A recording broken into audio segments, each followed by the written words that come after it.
Good morning. I hope you're ready. It's going to be a busy few days. 3, 2, 1. Push the button. There's a huge event on the way. Not Eurovision or his big day, but their one. Here it is. A test for the Prime Minister and his party even bigger than that pothole. A huge set of elections across England, his first in charge. The plan is working. Stick with us and we'll deliver it. Maybe his last before the questions of the general election. Do you think that the country deserves better? Hi, everybody. A moment the Lib Dems can get big wheels turning again. On the 4th of May, the British people can send the Conservatives a very strong message that they're fed up with them. The council elections determine who makes decisions about our towns and cities. But there's another big question it can help us to answer. So this morning, what state are our political parties in? In the Conservatives' corner, Mark Harper, the Transport Secretary. For Labour, not yet a household name perhaps, but one of the most important people inside the party, Shabana Mahmood, the campaign coordinator. And what chance do these elections give the Greens? Their co-leader, Adrian Ramsay's here. And I'm sure you recognise her from Hollywood, but actress Nazanin Boniadi is here, not to talk about her superstar roles, but her family's homeland. The British-Iranian actress and activist joins us this morning. And we have a fabulous panel here at the election megadesk to keep a check on our interviews and look ahead to what promises to be a very eventful week. Friend of King Charles, Nicholas Soames, Bridgerton star Adrian Ando, and Matt Clifford, the chair of ARIA, the UK's new agency to advance technology and research.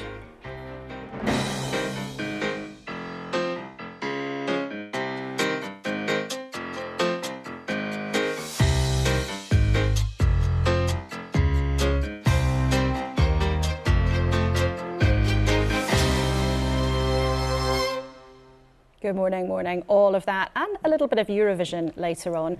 And we've been really overwhelmed by your responses to our conversations last week about what's happening in our schools. So we'll get to that later in the programme.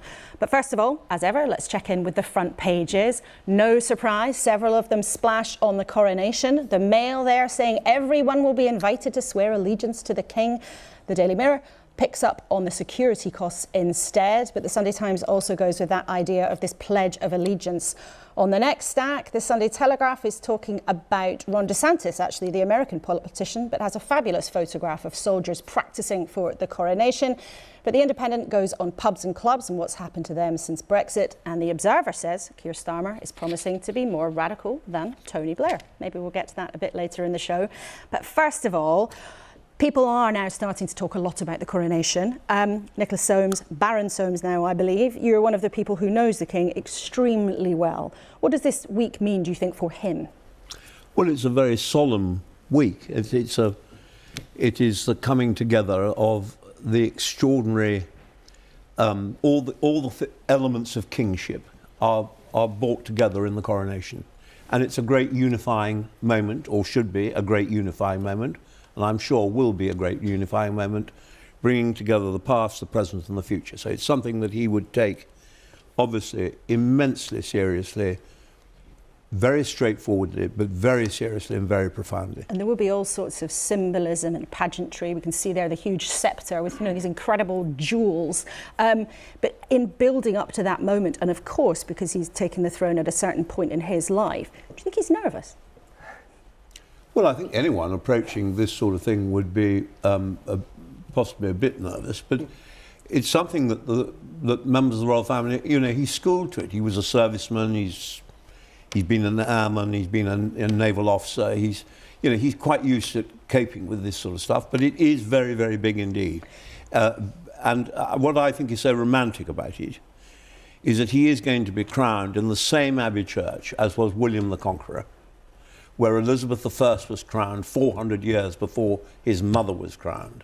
This is a sort of timeless ceremony, and it's something of of great national and historic importance. Adrian, do you think, though, it will be a unifying moment? Because there is also a lot of conversation going on at the moment about re-examining the UK's role in history. And, you know, it's fair to say, important to say also, not everybody is a fan of the monarchy. Absolutely. That's all of that is true, Laura. But it's a great moment in our nation's history.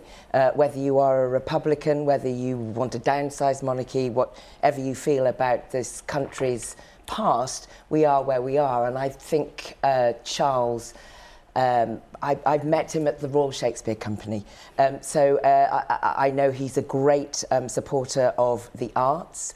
He's been banging the drum for the environment forever. He's made an absolute point of making this a moment where faiths are welcomed into everything that's happening. I think he has a sense of the variety and interest that this nation now holds, and I feel that in that context, it's a very particular moment, and it will be a moment of great reflection. Of course, it will. But I think it's a hugely interesting moment for us all. So you two are both, I suppose, fully on board with the coronation and its importance. Matt, we're going to talk a lot about your job a bit later in the programme, but just, I suppose, maybe unfair to do this, but as a representative of a younger generation, do you think people are caring less about monarchy as time goes on?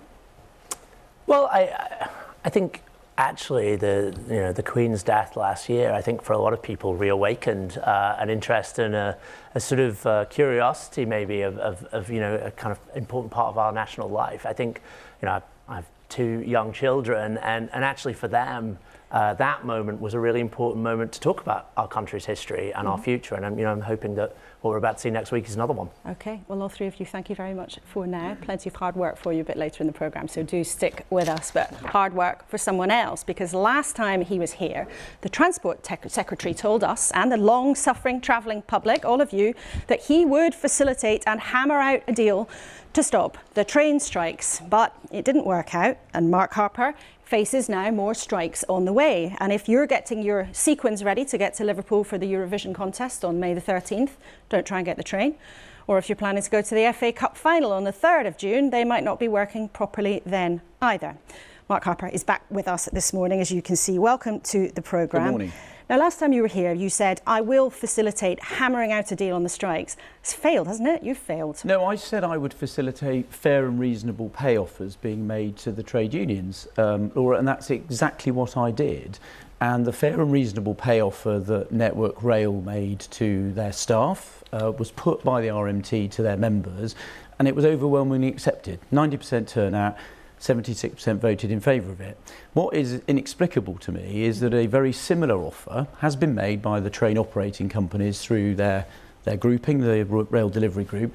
It's been put to the RMT executive, and for the third time, the RMT executive won't put it to their members, and instead have called strikes which are cynically targeting the Eurovision Song Contest, as you said. Now, the reason why that's so appalling is it's not our song contest. We're hosting it for Ukraine. Now, I've met the head of Ukrainian Railways. Putin's targeting Ukrainian Railways. There are hundreds of Ukrainian Railway staff who've been killed. What we should be doing is being in solidarity with them and not targeting your role and an event. And the train company's role in all of this, and the government's role, because you do have responsibility here too, is about making sure that there is an agreement that can be reached, so that not just people going to Eurovision, but people watching this programme can get their journeys back to what they expect. And the fact is that the train unions are not ready to accept the deal that you've put on the table. 4%, 5%, half of inflation, along with what they would say are significant changes to how they're expected to work, and also they would say some changes to safety for passengers. Well, look, a couple of things. First of all, a fair and reasonable pay offer has been made, and look, you have to take my word. Well, it's fair and reasonable. It's half inflation. But the same value pay offer was put by the RMT to their members that work on Network Rail, and their members voted for it, 90% turnout, 76% in favour. So that's not my judgment. So that suggests to me the members did think it was fair and reasonable, a pay offer with a reform package.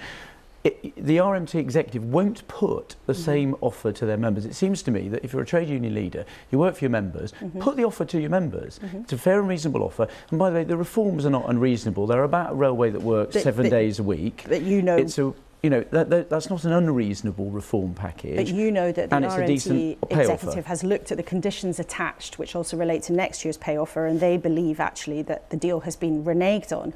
But I think for many people it watching hasn't. this morning... The RDG have made that very clear. It hasn't been reneged on. It's a very fair deal. They've been considering it for several weeks. They should put it to their members and let their members And you've decide. made that point. But the point for many of our viewers watching this morning as well is whether it is the rail unions or whether it is the nursing union or the teachers union, both of them have said in this studio in the last few weeks, they are prepared to strike potentially till Christmas rather than accept what's on the table.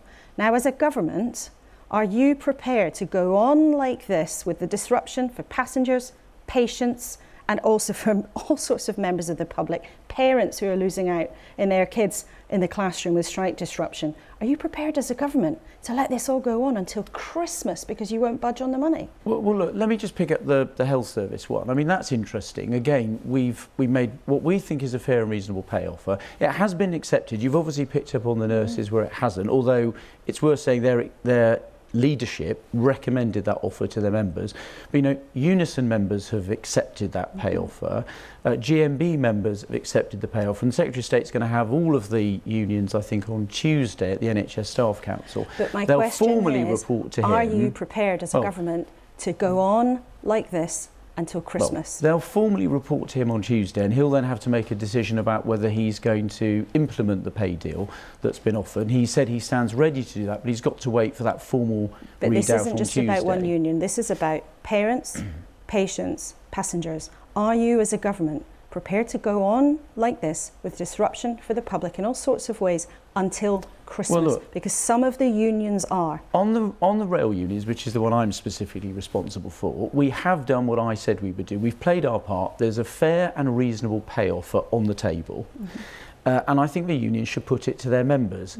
Take the train drivers. I'm average asking salary you what 60. you're going to do about it as a government, because it sounds like then you don't want to budge anymore, and that's your decision to take. So you don't want to budge. That means then for our viewers this morning, this might go on for months and months and months. Well, look, I think in the end, the people that work in those industries have got to make a judgment about whether they accept the pay offer. It'd be nice if they were given the opportunity to make a decision on it. And you've made that point. Also, I want there to be, and I times. think I said this to you when I was here before, I want a successful rail system that recovers from the disruption that it had during the pandemic, when, by the way, billions of pounds of taxpayers' money went in to protect it and to protect the workers in it. All that the rail unions are going to do are drive people away from it. You take the two big events they're trying to disrupt, the Eurovision and the FA Cup final. My sense is our fantastic bus and coach sector will step up. Well, you can get them in your ministerial car. The Prime Minister might get there in a helicopter or a private plane, he seems fond of taking. The bus and coach sector will step up and do their very best to step in to support people. That's just going to damage the rail industry. So my plea is fair and reasonable pay offers are on the table. Well, let's talk about... They have been accepted by some aspects of the system. They should be put to the members so that they can vote on them. OK. You said there you want to see a successful railway. People watching this morning, particularly in the parts of the north of England this morning, know there is one service that has been extraordinarily unsuccessful, TransPennine Express. Now, in the next few days, you have to decide whether or not they get their contract renewed. Given the level of disruption, the level of service, how can you possibly contemplate giving them another go? Well, look, two things. I've made one decision in the past, and I've got one more to make, not yet made. So, Avanti West Coast also had problems. I had to make a decision. In that case, it had delivered significant performance improvements. So we're asking today about TransPennine. And so I made that decision because I felt they had demonstrated they've improved for passengers. And actually, since I made that decision, services have continued to get better. I think not every passenger is happy with what they're doing, but are you going to renew TransPennine? On TransPennine Express, what I've got to do is make a decision that is legally defensible. So there's a limit to what I can say today. But I'm very clear. I've listened carefully to the feedback from passengers, from my colleagues on both sides of the House of Commons. I've met with the senior executives from the company. What I've got to do is think about what the best thing is for passengers. And I've made it clear in Parliament and on the media, no option is off the table. including not renewing their contract. Yeah, no option is off the table, but I've got to make a decision that's legally defensible. So sitting here today, I've got to be careful about what I say, but I look at all of the facts and no option is off the table. Another decision that successive ministers have had to take about transport is about HS2. Now I want to show you and viewers this morning what HS2 was originally going to look like. I think we can show the original planned route. Look at all those phases stretching right across the country, but then this happens. That bit disappears, or is delayed, and essentially the line now, as predicted, is going to be a fraction of what it was expected to be, maybe not even getting into central London. Old Oak Common, a place in West London that lots of our viewers have probably never heard of, might be the end of this multi-billion-pound railway line. Are you a bit embarrassed when you look at that map, what that was meant to be and what it's ending up as? Well, no, because that isn't what it's ending up of. People can see there it says phase one. That is phase one. We haven't resolved from the next part to it. We've committed to delivering it from Manchester to Euston. What I've had to do is... Years and years and years later than promised. What I've had to do is to make some sensible decisions, given the level of inflation, about making sure we balance the cost of a taxpayer about getting it delivered. Phase one, which is in construction at the moment, and anyone that goes and has a look at Birmingham, for example, they can see all the development around Curzon Street Station, making a massive impact, a positive impact on the economy. There are tens of thousands of people working on it. That piece of it, we wanted to keep going as fast as possible to get it constructed. But this was meant to soon reach right across much of England. We've had to attempt to slow down by 2 years the middle section of it, and then we're back on track again on the piece to Manchester.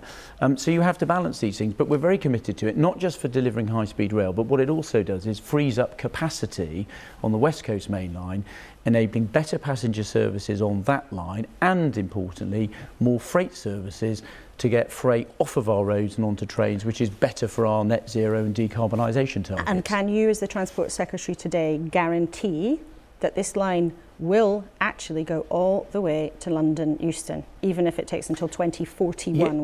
We've committed to doing that, but look, we are looking at the design for Euston Station again. The design that was on the table was too expensive, and one of the things I've got to do is deliver great infrastructure, well, that sounds but like conscious a yes, of the cost of the taxpayer. No, it's a yes. It is going to go from Euston to Manchester, and we've said that the Euston Station to Old Oak Common piece will open at the same time as the route through to Manchester. That's when you need the capacity, and that's what we've committed to doing. And by what year? The Prime Minister and the Chancellor and myself have made that very clear. By what year? Well, it means it's delayed by a couple of years from its original in-service date. We haven't set out a precise date yet.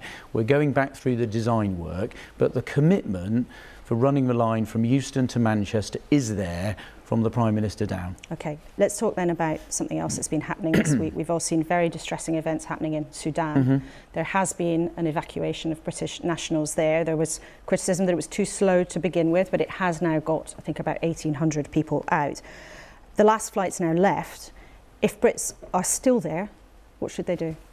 Well, look, I think it's worth just saying one or two words on the evacuation. It's the longest and most extensive evacuation of any Western nation. So, as you said, 1,888 British nationals have been evacuated, and it was important we took the time to plan to do that properly. It's not without risk. There was an attack a couple of days ago on a Turkish aircraft, so I think I should just say a big thank you to our military and other personnel who've been in Sudan, making sure we get those British nationals out. There now, what so should they do? For those British nationals who've chosen to stay in Sudan, we're delivering consular support from Port Sudan, and we've got British personnel there. We've got up-to-date travel advice on the Foreign Office website, which people should look at, which looks at the different routes out of the country if people want to leave. So we're going to continue doing what we can do, but of course we can't deliver the flights out anymore, given that we've reached the end of the ceasefire. That's why we were clear through the week that British nationals that wanted to leave should have made their way to the airport so that we could have evacuated them from the country. OK, and I just want to quickly ask you about a couple of other things. We know the local elections are coming on Thursday. It's a big moment, maybe not the hugest moment in the political cycle, but they really do matter. What's a decent result for the Conservatives? Greg Hands told us and said on the record, we might lose 1,000 seats. One of your opponents told me that's preposterous. So what's a decent result? Well, look, we're fighting, as you would expect, we're fighting for every vote because Conservative councils deliver better services with lower council taxes, and that's why we'll continue to make those arguments. So what's a decent result then? Look, we're not in the forecasting business, but if you look at what independent forecasters are saying, so not us, but those, all the psephology experts, they're sort of pitching it, suggesting that we might lose 1,000 seats. So that's what they're saying. That's not what we're saying. That's what some of them are saying, so, and not everybody accepts that consensus. But that's what they're saying. So look, we're going to fight for every vote because I want as many Conservative councillors as possible because they deliver better services at lower council taxes than their political opponents, and that's why I think everybody should vote Conservative where they're voting on Thursday. Well, we'll hear from Labour in a second, but the coronation, of course, is fast approaching. Will you do what the public are going to be offered to do next Saturday and make their own Pledge of Allegiance? Will you do it? Yes, and of course all members of Parliament have done that already. So when His Majesty became King, most members of Parliament actually retook the oaths that we take to His Majesty, and I'm very happy to do that again. I think, as your panel said, I think the coronation is going to be a fantastic moment for the country, to bring the country together, to unite around the crown, and I think a fantastic advertisement of our nation across the entire world. Hundreds of dignitaries coming into the country, big opportunity for Britain. Okay, I'm sure none of them will be getting the train. Mark Harper, thank you very much for coming into the studio this morning. Now we're going to talk to Labour's Shabana Mahmood in a few minutes. But if you were watching last week, you'll have seen our interview with the Ofsted boss, Amanda Spielman. We had such a huge response from you. We wanted to share some of it with you this morning. From teachers and parents alike, time and again, we heard words like fear, safety, mental health.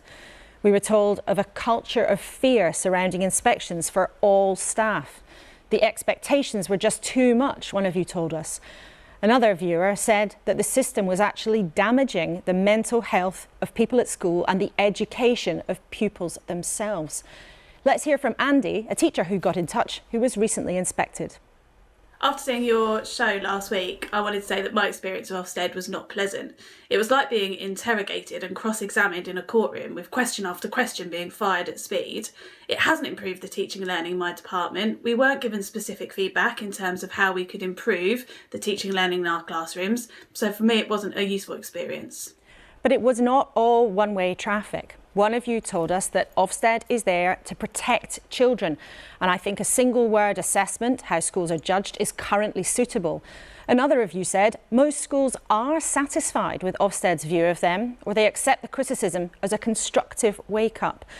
We also heard from some of the parents from Caversham Primary, the school that was led by the head teacher Ruth Perry, who took her own life after its inspection.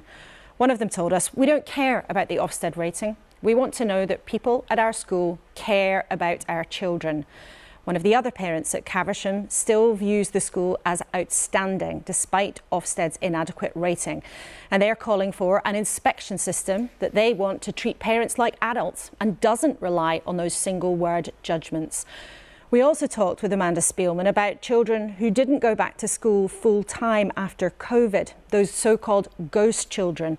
Now, she told us she was very worried about them. So are some of you.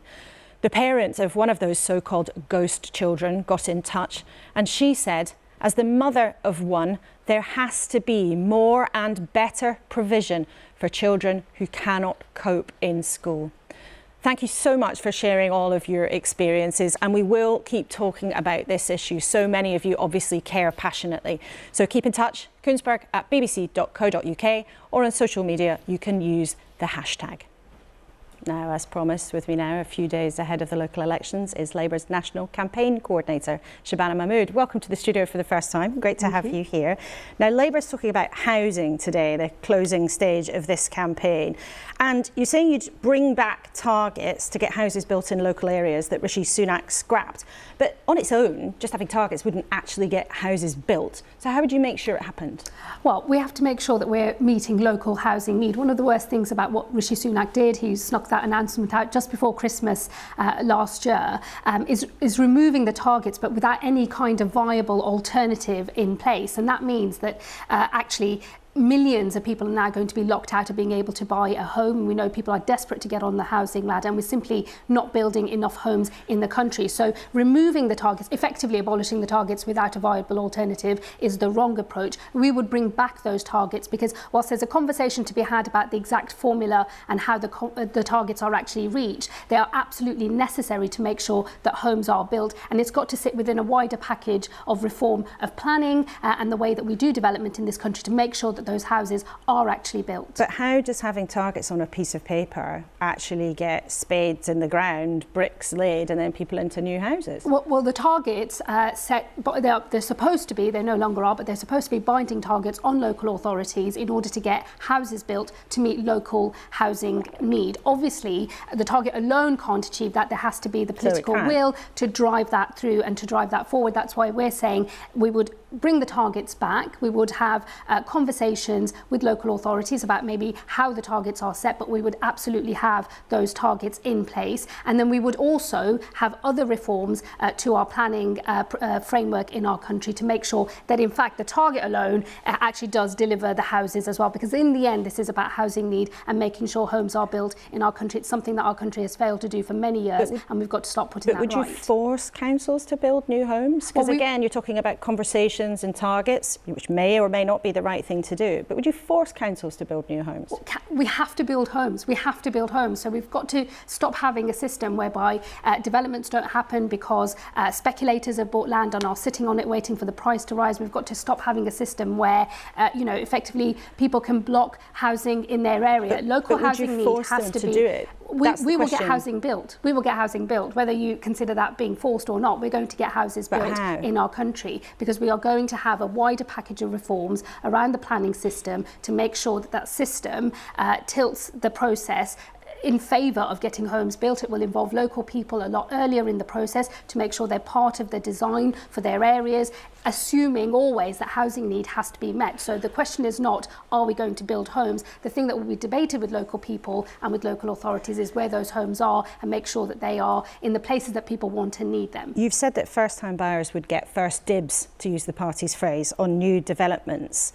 I mean, what does that actually mean? And why would a first-time buyer, maybe with no kids, no dependents, or nobody they're caring for, get priority over a family that might be crammed into a tiny flat and desperately needs a bigger house?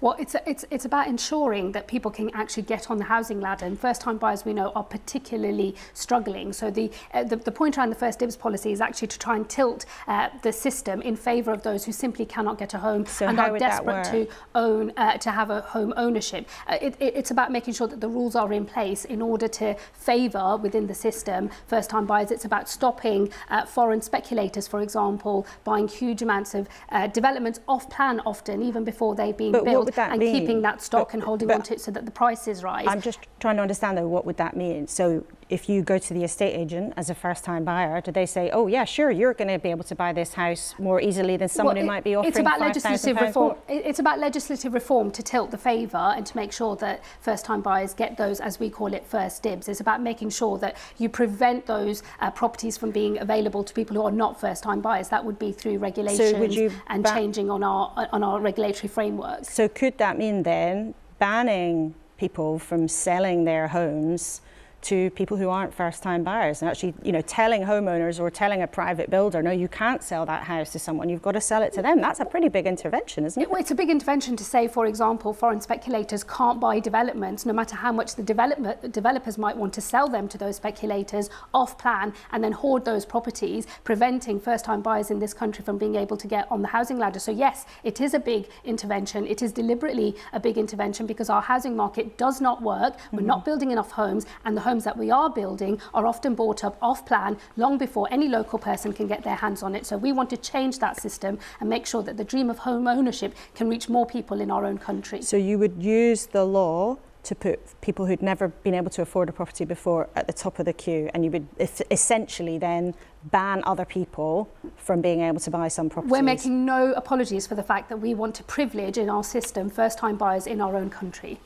What about something more radical that you might actually have a quicker effect, and some of your colleagues believe in? So the London Mayor and Labour in Scotland wanted a rent freeze, and actually it happened in Scotland, although it's now being tweaked, but the London Mayor wants the power to do it. A big part of what's going on with housing now is rent increases year after year, month after month, in ways that are really unmanageable for many people. So why not freeze rents? That'd be more radical, wouldn't it? Well, look, a policy has to, obviously any policy that we have has to be fully funded and costed. We're not looking at rent freezes because actually the reason that the housing market is broken is because we're simply not building enough homes in this country. That's pushing rents up as well. So you have to unlock the blockage at source, and it is a national disgrace that we're not building building enough homes in our country. But also, we've got the impact of the budget that the government had in autumn, which has also created a mortgage penalty for people all over our country, and that's been passed on to renters as well. But on the changes that you're talking about to put first-time buyers to the top of the list, to try to unlock house building, those are things that would need changes to the law. It would take a long time. Whereas right now, we know from our emails we get to this programme, and we all know from people that we know, friends and family, rents are increasingly unaffordable. A simple policy that lots of people in your party are quite interested in, including the London Mayor and the Scottish Labour leader, think freeze rents, do it now. People can't manage. Why not? A better policy that would actually get to the heart of the problem that we're trying to fix will be building homes, making sure that there is the housing supply in place, and then making sure that the people who need to buy those homes, particularly first-time buyers and local people, get first dibs, have the chance to get on the housing ladder. In the end, that is the way to fix the problem, because the problem is structural and it's deep and it's long-lasting and it has existed for many years, and that is fundamentally the only way around the problem. Everything else is a tweak to the system that might be a good temporary measure, but it won't get to the heart of the problem. But all of those things, though, that you're talking about, and many people would say there are deep, long-running problems in the housing market, but all of the things you're talking about would take time. So essentially what you're saying to people is a Labour government wouldn't give immediate help to people who can't pay their rent at the moment. Well, a Labour government would immediately prioritise actually tackling the cost of living crisis and all the other things that are putting pressure on household budgets, which are making life difficult for renters and for home owners, full stop. But ultimately, we will prioritise making the changes to the national planning framework and also our housing market to make sure we deal with the problem at source. And you are in charge of the local election campaign. You had a powerful job as Labour's campaign coordinator. We had a go with Mark Harper, who was coy about putting a number on how he hoped the Tories might do. But one of your colleagues told me that with 500 seats, Labour would be cracking open the champagne. 400 is another number that's been put out there by some party sources. Is 400 a decent night for you? Look, I mean, actually what I'm looking at in these local elections is where those councillors are being elected. I'm very pleased with the campaign that we're running. We've been focusing on the cost of living crisis. That's a number-one issue facing families all over our country. So I'm going to be looking not just at the number of councillors, but actually where they are. But because I'm looking to make make progress on our road to the next general election. And so there is a huge crossover between some of the seats that are being contested in this local election that also impacts on the seats we need to win in the general election. So I'm looking at that, and if those 400 are in the areas that I want them to be, that's a good night for the Labour Party. Okay, so it's where, not how many for it's you. And just finally, we asked Mark Harper as well. Everybody's beginning to talk about the coronation a bit, and the palace is offering everyone a chance to pledge their own allegiance to the King on Saturday afternoon. Will you do that, watching along? Well, I think it's a lovely idea to involve the people instead of a homage of the peers, is what I think it used to be. It's now of the people. I think that's a lovely touch. Actually, like all members of Parliament, I've already sworn my allegiance to the King. I'm a practicing Muslim. I did that on my holy book, the Holy Quran, and I was very proud to do so, and I'll be joining in at the weekend as well. You'll be doing it on Saturday. Well, thank you for being here this Sunday. It's great to have you in the studio for the first time, Shabana. Thank you very much for coming in. Now, what we've heard from the politicians, you know that we want to hear from you. Let's now hear from our panel who have been listening along. Conservative peer, Nicholas Soames, Bridgerton star, Lady Dansbury. I want to call you Lady Dansbury, but I'll call you Adrian Ando, and Matt Clifford, who is the chair of the government's new Agency for Science and Technology. Now, it's interesting there, Matt, we talked about this idea of pledging allegiance at the coronation. Do you think people will actually do that in large number? You know, sitting at home, watching along, or watching the coronation in the pub? I saw a suggestion this week, that people will be expected to do it. I suspect a lot of people will. I think there's I think there is a big sort of undercurrent of patriotism in this country. And as Nicholas said, at the start, I think a lot of people will see it as, more than about a particular person, but about a history and a future and a set of institutions that I think we can be proud of. There's been huge drama, though, in that institution. And we know that, King Charles, since he and his Queen Camilla, have taken the throne, huge drama. Huge family strife. I mean, Adrian, I know that you think he's a big supporter of the arts, but do you think there are sort of, I suppose, risks to the royal family with all the family drama that goes on? I think we're all human beings, aren't we? I think the royal family are human beings in a goldfish bowl. Just as we all have to navigate our families, so the royal family have to. And they have enormous pressures on them, and they are raised in a particular way to understand that those pressures will be on them, but they are still human beings. And do you think, Nicholas Soames, are you happy that Harry is coming to the coronation after all of the drama? I think it would be very sad if he didn't come to the coronation to support his father. But families, all our families, all of us have, it's not easy for anyone really, and but this isn't a day about that. I think I think people will be surprised at how they're swept along on this extraordinary bywave of ceremony and music, magnificence, which we haven't seen in this country since the coronation, really, of the last Queen. And don't forget, it's very much the hope of Churchill at the Queen's coronation. This would open a great new era, the new Elizabethans, which it proved to be the case. And I am very optimistic about the future. It looks very difficult, I know. But I still think that this is a golden moment and we should grasp it. And what are you doing on Saturday? Will you be there? I'm very, very honoured to have been asked. You look forward to it? I am. Can't tell you how much I'm looking forward to it. To go back to the family drama though, Adra, your new play, you are doing something really interesting. You are playing Richard III. Yes. Now I think we can have a little clip of what that's going to look like. Goodness. Tell him, and spare not.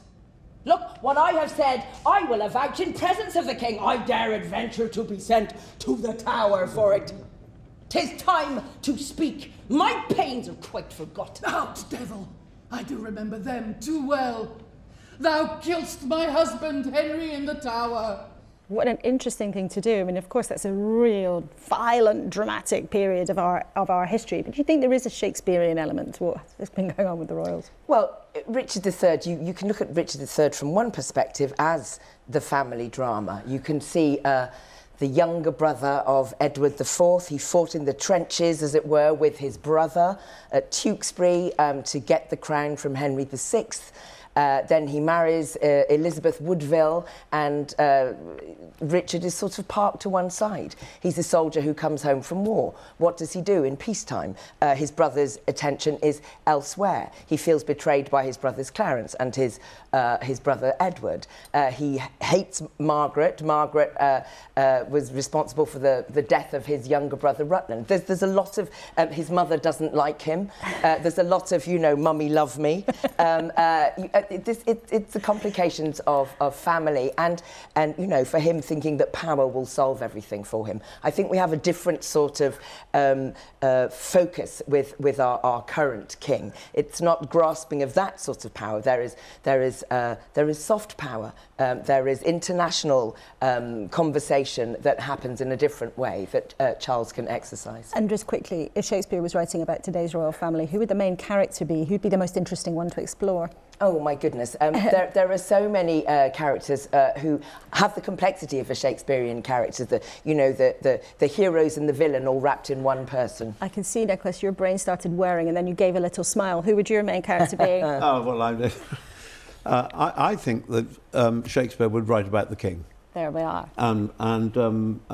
You know, the king is a great, like Adra, you know, steeped in Shakespeare and in the cultural history of the roots of this country. Right, let's look at the future of this country. So, Matt, quickly, you started for 10. Tell us what ARIA, the agency that you chair, does. Yeah, I think the way to think about ARIA is it's a bet on the extraordinary technical and scientific talent that we have in this country. You know, I spent the last 12 years building a business called Entrepreneur First that invests in technical talent in this country, and over that period we've built businesses worth over $10 billion. And what I see... $10 billion, did you say? Sorry, I just wanted to check for the audience. You said that quite quickly there, $10 billion. And what I see in ARIA is a sort of parallel bet that's saying, actually, in this country, we have some of the world's greatest scientific institutions. We have some of the world's best researchers. How do we unleash them? How do we unleash them and fund them in ways that unlock breakthroughs for the UK and for the world? One thing, though, that raised a lot of eyebrows in the world of technology this week was the decision in this country by the authorities not to allow Microsoft to buy a gaming business, Activision. And the boss of Microsoft essentially said, well, that means the UK is not a good place to do business anymore. I want to do business in the EU, not the UK. And what did you make of that kind of warning? Well, the case itself is very complex, and I'm not an expert in it, and I think it's genuinely finely balanced. What I would say is, what I hear from people in UK tech is actually is very, very mixed. You know, there are some people that say, yeah, of course there is a chilling effect on investment if people believe they can't get a return. But let's remember, this is a $2 trillion company trying to buy a $70 billion company. There's actually a lot of startups that say, well, actually what I need to succeed is a vibrant competitive market. And if big tech consolidates everything, then it's hard to win there. So I don't think it's anything like as black and white as maybe Microsoft would have you believe. The interesting thing about this, though, is you've got a massive business looking at the UK overall and saying, I don't really fancy being there anymore. I mean, does that not worry you as someone who's trying to promote tech businesses in the UK?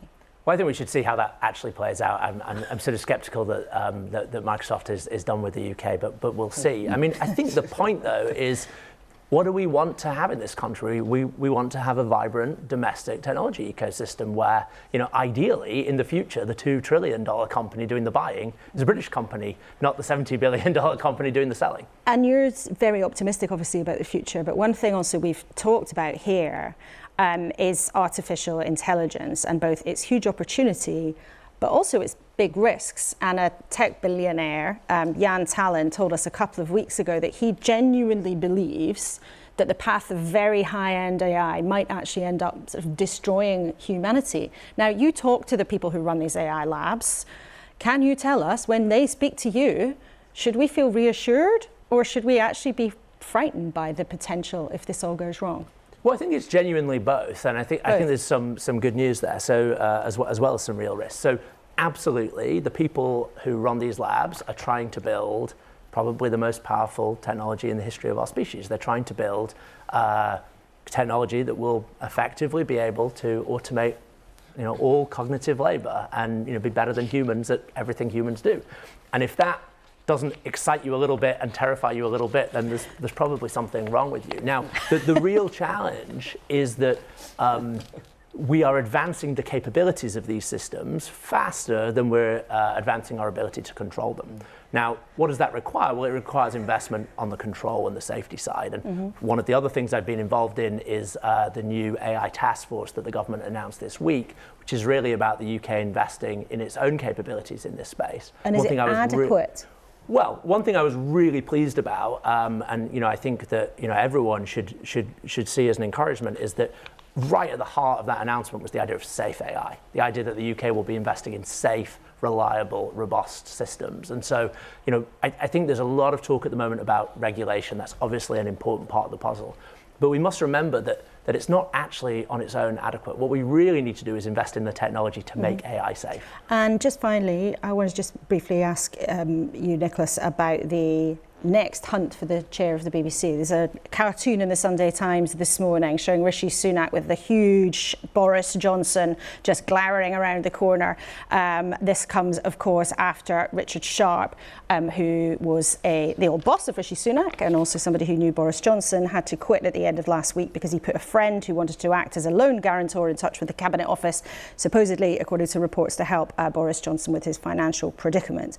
Now, Nicholas, you've been around politics for a long time. How much of a problem do you think this is, this sort of whiff of cronyism around all of this? Well, I think it's always a problem if it's obviously badly done. I feel sorry that Richard Sharp has had to go because I think he was beginning, and by common consent, was beginning to do a very good job here. But it is clear that the due process was not followed in the way that it should have been. And therefore, I think first of all, I think he was right to resign. I thought that the Guardian's cartoon of Richard Sharp was utterly contemptible and vile. And I think if we get into that sort of muddle, we really are in bad water. But there is a due process, and we will go through it. I mean, the Prime Minister will ultimately, I imagine, approve the appointment, but they will go through it utterly scrupulously, and this wouldn't happen again. And I am greatly in favour. I am greatly in favour of all these great appointments being done without any political involvement at all. They've got to be absolutely above any criticism. Okay, thank you all very much for now. Fascinating insights from you, but we'll be back with you a bit later, because now we're going to talk about something we've been watching carefully for a very long time. Take a look at this.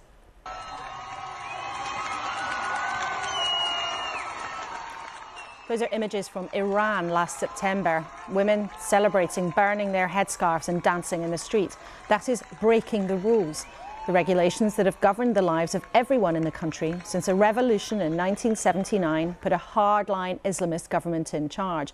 Since then, women have had to wear a headscarf, can't leave the country without their husband's permission. They're not even allowed to go to the football. But dissent burst into the open when, in the autumn, a 22-year-old woman, Mahsa Amini, died after being arrested by the morality police in Iran. Women and men all over the country took to the streets. It was the most serious challenge to the authorities in a very, very long time. But the government's answer was a brutal crackdown. Yet many ordinary men and women are determined to keep fighting for a better way of life. One of those people is Hollywood star Nazanin Boniadi. Her family fled Iran when she was a tiny baby. But far from being content with starring in the Rings of Power, Homeland or How I Met Your Mother on screen, she spends her time campaigning to try to bring more freedoms to Iran. And I'm delighted that she is here with us in the studio today. Nazanin, welcome, and thank you for giving us your time. We are now more than 6 months on from the beginning of the start of these protests. What can you tell us about daily life for women in Iran right now? Well, I just spoke to a prominent dissident just yesterday, female dissident inside Iran. And as you know, girls are still experiencing gas attacks in schools, just yesterday in Tehran and Mashhad. So it's continuing. And this is really in order for the Islamic Republic to uphold these entrenched systems of power that have segregated and oppressed women for 44 years, to deny them, these girls, the rights to health, the right to education, and the rights to dissent. And I think we can see some images here of some of this going on in the streets. I mean, it seems so shocking that, as we can see there, girls are being gassed in the streets in the country in which they live. It's so disturbing. I suppose after everything you've been through and everything you've been following about what's happening in Iran, do you feel this is getting worse? Is it becoming more dangerous? Well, first of all, I want to acknowledge that the girls, their courage, and the women of Iran, their courage has been contagious. And yes, the women and the girls were the spark and the engine of the past 7 months, the uprisings and the revolution. But what they've managed to do is they've galvanized Iranian society at large to understand the intersectionality of gender equality and every other basic human right. And so it really has become a pro-democracy revolution. But we are failing the Iranian people. We really need to stand unequivocally by them in a similar way that we did in a unified and immediate way against Putin in Ukraine. We haven't done that for the people of Iran against the Islamic Republic. When you speak to Western leaders, though, what do they tell you? I know you've been at the UN, you've been right around the world campaigning on this. You know, when you ask the Iranian government about it, they say, well, Iran's an Islamic country. These are our conservative values. So what do you hear from Western leaders when they've given that answer to the international community? What do Western leaders then say to you? Well, the Islamic Republic has been very good at selling this point of these are cultural differences. The people of Iran are risking their lives to prove and debunk this idea that they've been fed, that the world has been fed. The Western world should understand that the Iranian people are risking their lives to stand up for their rights against this oppression. No cultural norm it requires to be upheld by force, with batons and threats of imprisonment. I mean, people watching might think, oh, well, things have always been like this in Iran, but actually we can see some pictures of your family when they lived in Iran, and the normal freedoms, liberal, you can see, I think that's your parents' wedding, beautiful photographs. What goes through your mind when you look at images like that now? I mean, what I want people to know is that pre-1979, the Islamic Revolution, there was a peaceful coexistence of women who wore the hijab and who didn't wear the hijab. We had the right to choose.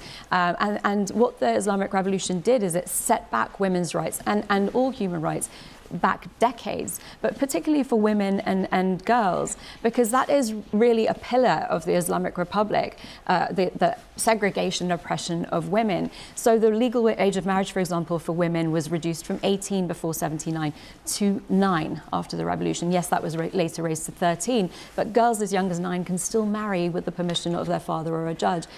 Just finally, I just wonder, there has been a lot of discussion about the dangers for people who speak out, not just inside Iran, but also outside the country. Do you feel safe speaking up as you do? There's a risk in it for everybody, but I want to tell people that the main risk is being taken by the people of Iran. And so I will continue my fight. And I want to urge people to support the legal definition of gender apartheid in international law. We're trying to get it defined in international law. I really want international lawmakers to proscribe the IRGC as a terrorist organisation.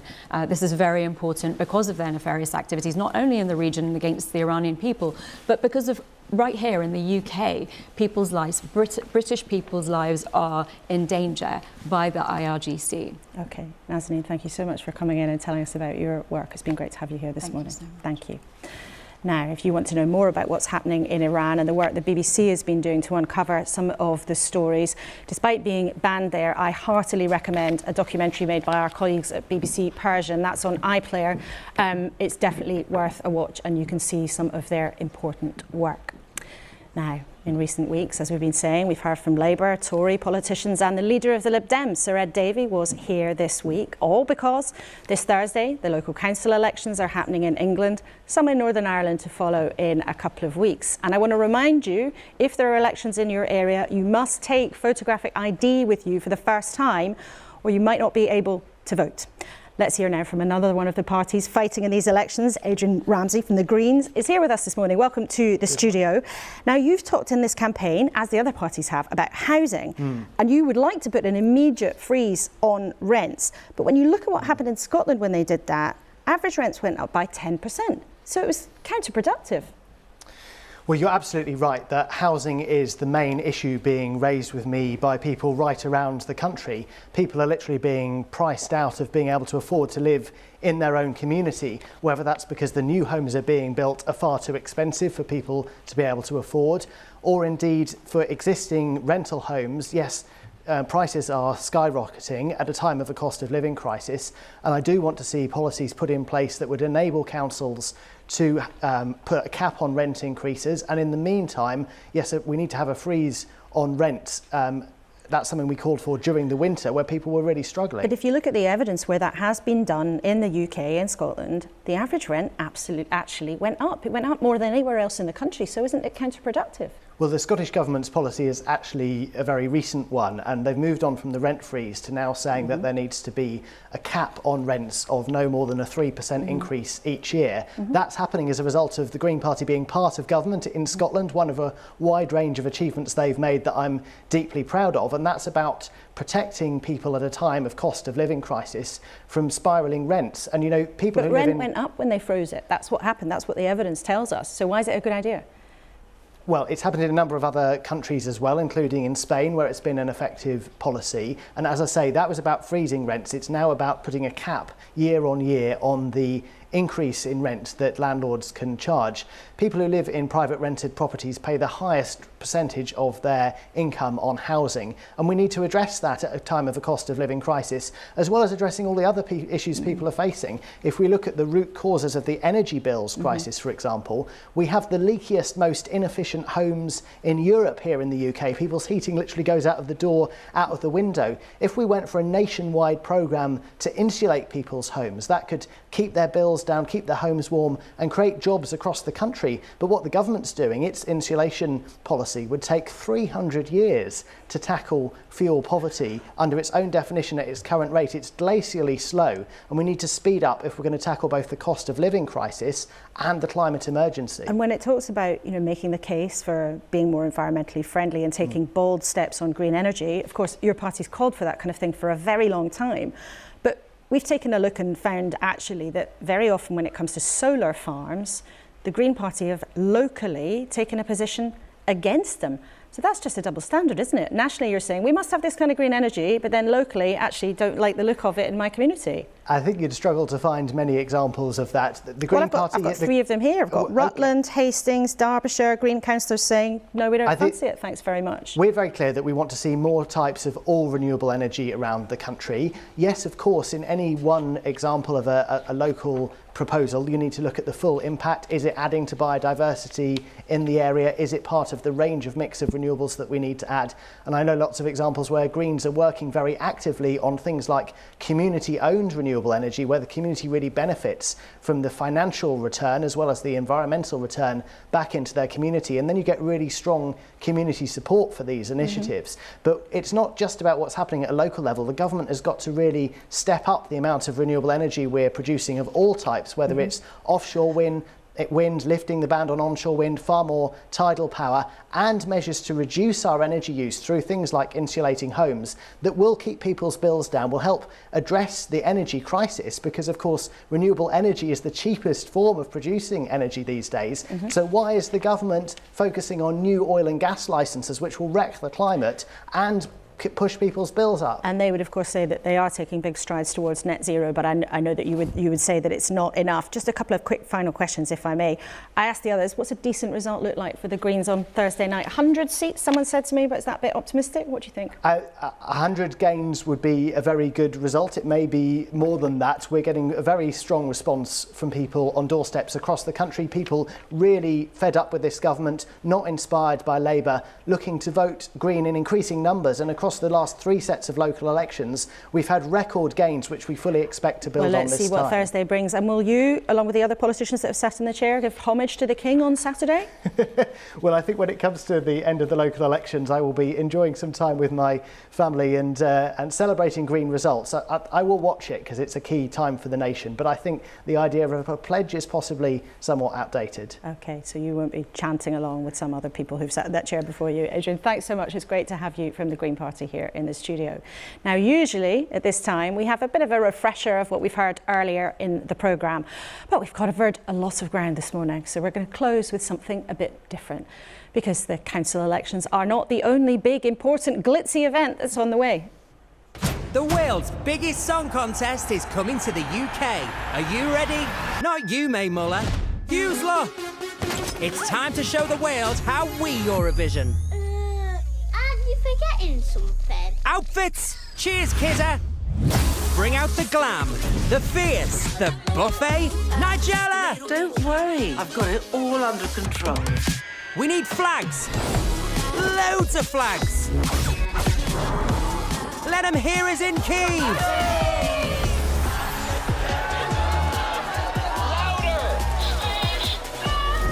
You ready, love? I was born ready. It's Eurovision. I've got all the cheeses!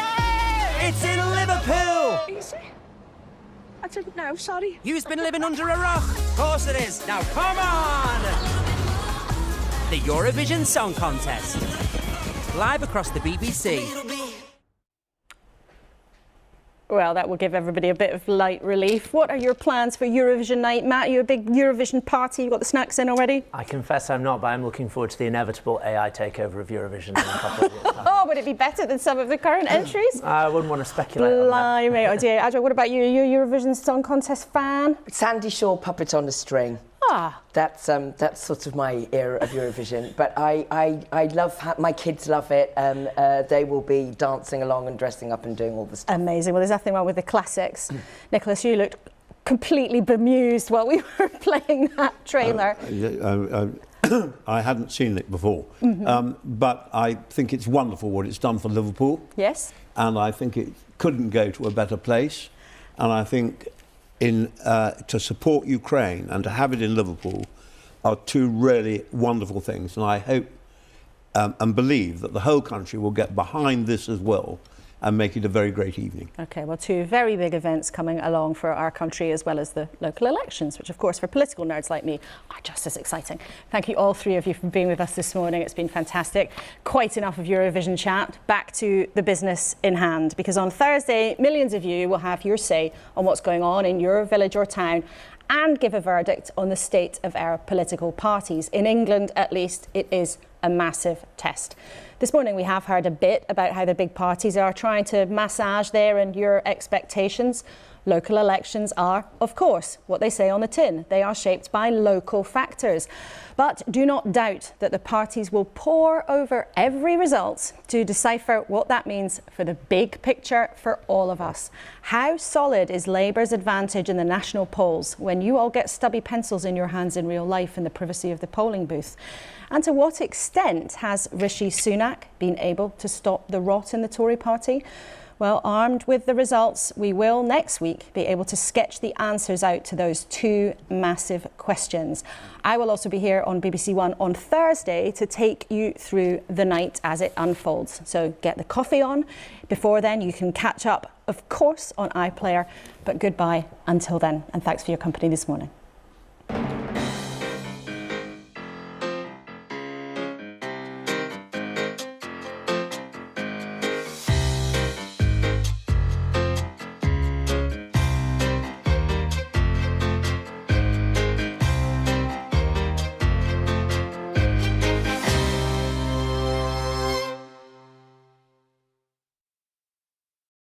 I ended up becoming heir to the throne aged 4.